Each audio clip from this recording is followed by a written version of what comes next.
Շատերն այսօր գրում են. զզվեցինք ձեր կուսակցություններով, ամեն օր մի նոր կուսակցություն եք բացում, բայց եկեք մի պահ անկեղծ լինենք, բա ոնց չբացենք, ժողովուրդ ջան, երբ դուք ինքներդ եք ասում, չենք հավատում ոչ ներկաներին, ոչ նախկիններին, ոչ էլ ընդդիմադիրներին, ուրեմն ինչ անի ժողովուրդը, նստի ու սպասի, թե գուցե մեկ ուրիշը մի օր հիշի ժողովրդի մասին, ոչ, ժամանակն է, որ ժողովուրդն ինքը ձևավորի իր ուժը, իր հարթակը, իր ձայնը, հենց դրա համար էլ ստեղծվում է ժողովրդի ձայնը լսելի է կուսակցությունը, սա կուսակցություն չէ թայֆայով իշխանություն վերցնելու համար, սա նոր գաղափար է, որտեղ գլխավորը ոչ թե առաջնորդն է, այլ քաղաքացի, մենք չենք ասում մեզ ընտրեք,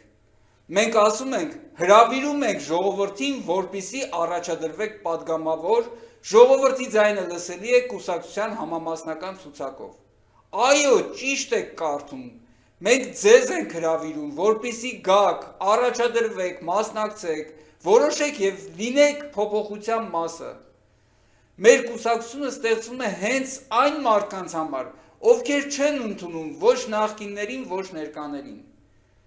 մենք չպետք է սպասենք մեկին, որ գա և փրկի, ժողովուրդն ինքը պետք է վերցնի իր ձայնը իր ձեռքը ու դարձնի այն լսելի, երբ յուրաքանչյուր քաղաքացի ունենա իր տեղը քաղաքական դաշտում, այդ ժամանակ էլ առաջ կգա իրական ժողովրդավարությունը,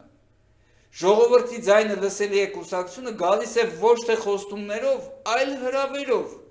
հրավեր մասնակցելու, առաջադրվելու, ձևավորելու այն Հայաստանը, որտեղ յուրաքանչյուր ձայն նշանակություն ունի, ժողովրդի ձայնը պետք է լսելի լինի, սա անփոփոխ է, հստակ և ընդգծված, միացեք մեզ, եղեք փոփոխության իրական մասնակից, ժողովրդի ձայնը լսելի է կուսակցություն, դեմ եմ քաղաքացիական շարժում,